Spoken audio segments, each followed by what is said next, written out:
মুখ্যমন্ত্ৰী ডাঙৰীয়াৰ ইণ্টেনশ্যনৰ ওপৰত মই সন্দেহ কৰিব বিচৰা নাই, কিন্তু অসমৰ মুখ্যমন্ত্ৰী ডাঙৰীয়া এই 26,000 ল'ৰা ছোৱালীৰ পৰীক্ষা তেখেতে নিজে ল'ব নোৱাৰে। গতিকে মৌখিক পৰীক্ষা মই বা আন কোনোবাক দায়িত্ব দি যিসকলৰ দ্বাৰা এই মৌখিক পৰীক্ষাত এই উত্তীৰ্ণ হোৱা 3rd গ্ৰেড 4th গ্ৰেডৰ ল'ৰা ছোৱালীখিনি অৱতীৰ্ণ হ'ব, সন্মুখত আহিব, আৰু যিসকলে এইসকলৰ পৰীক্ষা ল'ব সেইসকলে ঠিকে ঠাকে ল'ব, ঠিক ঠাক মতে পৰীক্ষাৰ নাম্বাৰ তেখেতসকলক দিব, তাতে জাষ্টিছ হ'ব না কিবা বজাৰ তাতে বহিব, এই কথা বাৰ্তাবিলাক কিন্তু চিন্তা কৰিব লগা আছে। মুখ্যমন্ত্ৰী, আকৌ মই কৈছোঁ, মুখ্যমন্ত্ৰীৰ ইণ্টেনশ্যনক মই সন্দেহ কৰা নাই।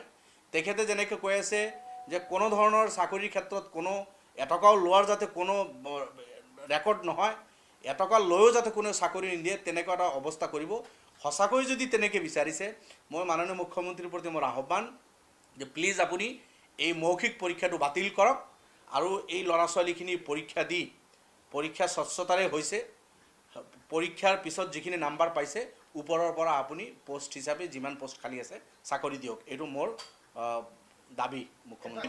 আপোনালোকে দেখিছে ইয়াৰ আগত আপোনাৰ SI পৰীক্ষাটো তেনেকুৱা হৈছে। এইটোতো আপুনি 3rd গ্ৰেড 4th গ্ৰেডৰ কথা কৈছে।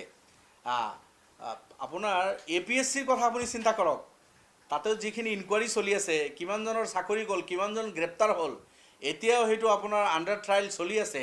সেইসকলৰ দীঘল দীঘল তালিকা, একোজন মানে নেতা, লিডাৰ, মন্ত্ৰী, সেইসকলৰ তালিকাৰ কাৰণে কিন্তু এই চব, যেতিয়া APSCত এনেকুৱা কাম কৰিব পাৰে, আৰু 3rd গ্ৰেড 4th গ্ৰেডৰ এইবিলাকতো মন্ত্ৰী বিধায়ক হওক বা আৰু কোনোবা নেতা হওক, আৰু কোনোবা প্ৰভাৱশালী ব্যক্তি হওক, সেইসকলে লিষ্ট পঠাব।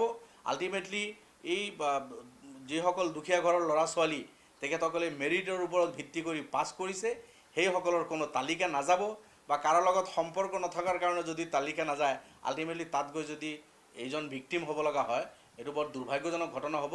গতিকে মুখ্যমন্ত্ৰী ডাঙৰীয়াক আকৌ মই আহ্বান জনাইছোঁ, আপোনাৰ ইণ্টেনশ্যনৰ ওপৰত মই সন্দেহ কৰা নাই, গতিকে এই মৌখিক পৰীক্ষা বাতিল কৰিব লাগে।